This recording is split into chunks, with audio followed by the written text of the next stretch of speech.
नाशिकच्या नेत्यांच्या वागणुकीमुळे ठाकरेंच्या शिवसेनेमध्ये खळबळ. ठाकरेंशी चर्चा करूनही अनिल कदम आणि वसंत गीतेंनी उमेदवारी अर्ज भरला नाही. पक्षांतर्गत वाद चव्हाट्यावर, सूत्रांची माहिती. नाशकात मतदारांचं संख्याबळ जुळत नव्हतं. पैशांच्या जोरावर विरोधकांना बहुमत आणि या घोडीबाजारामध्ये उतरायचं नसल्यानं विधान परिषदेमधून माघार. ठाकरेंच्या शिवसेनेचे नेते वसंत गीतेंचं स्पष्टीकरण.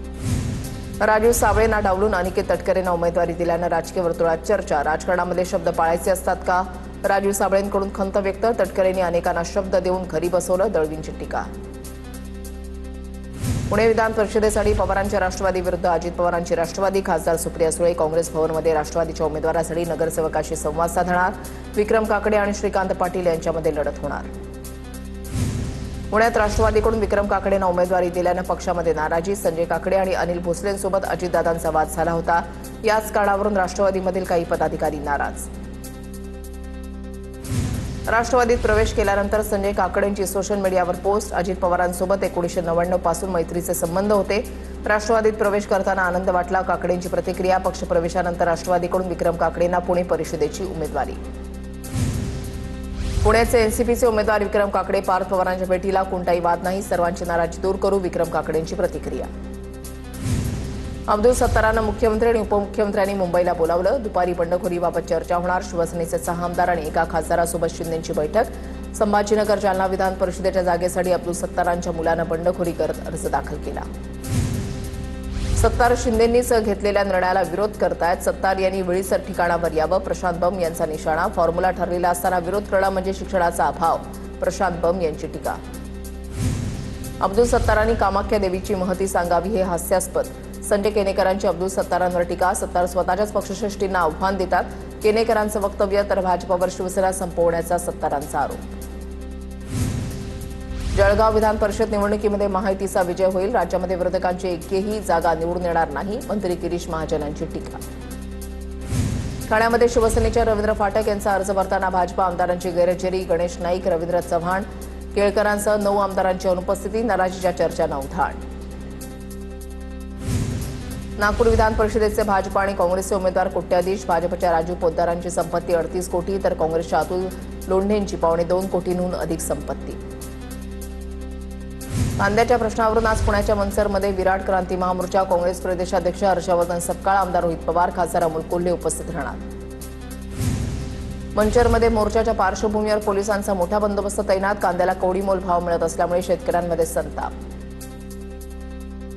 मृत मराठा आंदोलकांच्या वारसांना एमआयडीसीमध्ये अनुकंपावर नोकरी. मनोज रांगेंकडून शासनाच्या निर्णयाचं कौतुक. मराठा समाजाला आरक्षण दिलं असतं तर बलिदान गेलं नसतं. 58 लाख नोंदी सापडल्या, त्यांना प्रमाणपत्र द्या, रांगेंची मागणी.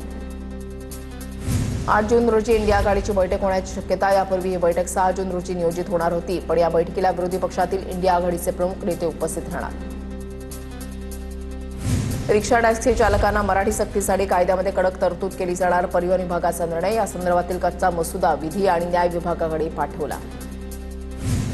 नसरापूर अत्याचार प्रकरणी चिमुकलीच्या आजीची साक्ष न्यायालयानं नोंदवली. सुनावणीमध्ये आतापर्यंत 13 साक्षीदारांची साक्ष न्यायालयानं नोंदवली तर सरकारी पक्षानं 82 साक्षीदारांची यादी सादर केली. स्वारगेट अत्याचार प्रकरणातील आरोपी दत्ता गाडेवर आरोप निश्चित. विशेष सरकारी वकील अजय मिसर यांच्याकडून 87 साक्षीदारांसह पुराव्याची यादी न्यायालयामध्ये सादर. राज्यभरातील 169 पोलीस निरीक्षकांच्या बदलीचे आदेश जारी. गोंदिया जिल्ह्यातील 7 पोलीस निरीक्षकांच्या बदल्या.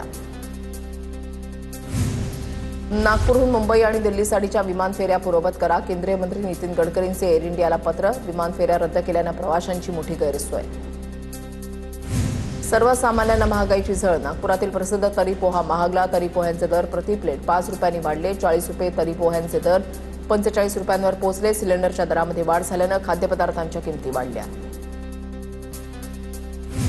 पालघरमध्ये आदिवासी एकता परिषदेचं आमरण उपोषण सुरू. आदिवासींच्या प्रलंबित प्रश्नांवर कारवाई होत नसल्यानं उपोषण सुरू. आदिवासींच्या जमिनींवरील अतिक्रमण, बनावट एसटी प्रमाणपत्रावरून आदिवासी आक्रमक. मागण्या मान्य होईपर्यंत उपोषण मागे न घेण्याचा निर्धार. नंदुरबारच्या तळोदा नगरपालिकेच्या सर्वसाधारण सभेमध्ये स्वच्छता कर्मचाऱ्यांच्या वाटपावरून वाद. शिवसेना भाजपकडून नगराध्यक्षांच्या विरोधात बॅनरबाजी. महायुतीमधील वाद चव्हाट्यावर.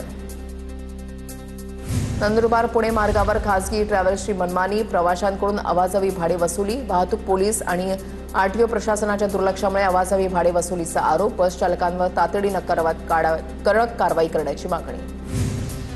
सोलापूरच्या माढा तालुक्यामध्ये शक्तीपीठ महामार्गाचं सर्वेक्षण सुरू. शक्तीपीठ महामार्गाच्या सर्वेक्षणाला अरणमधील शेतकऱ्यांचा विरोध. पोलीस, मोजणी अधिकारी आणि शेतकऱ्यांमध्ये शाब्दिक चकमक. शक्तीपीठ महामार्ग होऊ देणार नाही, शेतकऱ्यांची भूमिका. लातूर जिल्ह्यामध्ये सलग दुसऱ्या दिवशी वादळी वाऱ्यासह पाऊस. अनेक ठिकाणी झाडं उन्मळून पडली, तर ग्रामीण भागामध्ये अनेक ठिकाणी विद्युत पुरवठा खंडित. वादळी वाऱ्यामुळे करमाळा तालुक्यामधल्या पश्चिम भागामध्ये केळी बागांचं नुकसान. शेकडो एकर क्षेत्रावरील केळी बागा जमीनदोस्त. तातडीनं पंचनामे करून नुकसान भरपाई देण्याची शेतकऱ्यांची मागणी. जालना जिल्ह्याला 4 जूनपर्यंत वादळी वाऱ्यासह पावसाचा इशारा. तुरळक ठिकाणी गारपीट होण्याची शक्यता. नागरिकांनी खबरदारी घेण्याचं आवाहन. जळगावच्या रावेर तालुक्यामधल्या सावदा शहराला वादळी वाऱ्याचा तडाखा. अनेकांच्या घरावरील सोलर पॅनलचं नुकसान. झाडंही उन्मळून पडली.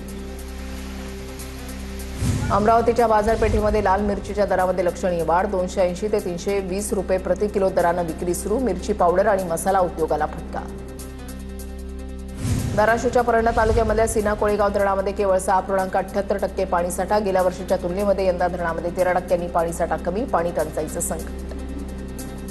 वाशिम जिल्ह्यामध्ये जून महिन्याच्या सुरुवातीलाच पाणी टंचाईचं संकट. पाणी टंचाई निवारणासाठी जिल्ह्यातील 229 गावांमध्ये 238 उपाययोजना प्रस्तावित.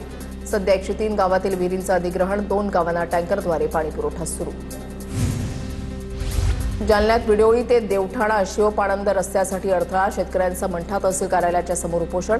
रस्ता बंद असल्यानं शेतकऱ्यांचे हाल. करमाळा तालुक्यामध्ये पोमलवाडीमध्ये घराची भिंत कोसळून वृद्ध दाम्पत्याचा जागीच मृत्यू. वादळाच्या तडाख्यामुळे घराची भिंत अंगावर कोसळली. पोमलवाडी गावासह परिसरामध्ये शोककळा.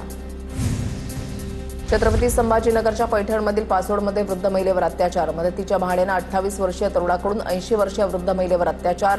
पाचोड पोलिसांकडून आरोपी अटकेत.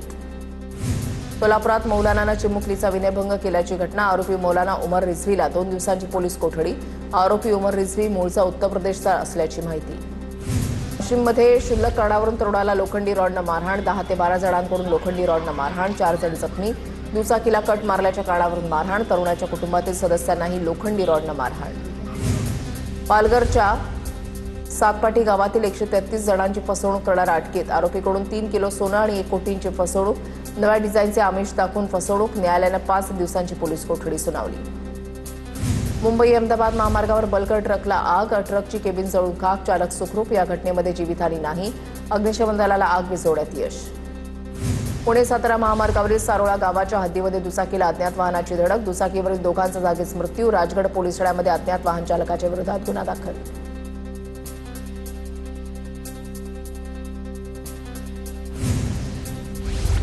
मुंबई पुणे एक्सप्रेसवेवर ब्रेक लाईनरला आग लागलेल्या ट्रकला मागून येणाऱ्या ट्रकची जोरदार धडक. या धडकेमुळे ट्रक थेट डिवायडरवर जाऊन आदळला. यामुळे काही काळ वाहतूक कोंडी झाली होती. पोलिसांनी अपघातग्रस्त वाहनं बाजूला करून वाहतूक सुरळीत केली. वाशिममध्ये चेन स्नॅचिंग करणाऱ्या इराणी गँगच्या सराईत गुन्हेगाराला अटक. सीसीटीव्ही फुटेज आणि तांत्रिक तपासाच्या आधारे पोलिसांची धडक कारवाई. आरोपीचा इराणी गँगशी संबंध असल्याचा संशय. धुळ्याच्या साखरी रोड परिसरामधल्या व्यापाऱ्याच्या घरामध्ये चोरी. 35 सोनं लंपास. या प्रकरणी पोलिसांकडून चोरट्यांचा शोध सुरू. चोरीमुळे परिसरातील नागरिकांमध्ये भीतीचं वातावरण. नंदुरबारमध्ये 18 गुन्ह्यातील टोळीतील 2 आरोपी जेरबंद. एलसीबीची मोठी कारवाई. आरोपींकडून 5,50,000 रुपयांचा मुद्देमाल जप्त. महाराष्ट्रासह कर्नाटकात चोरीचे गुन्हे.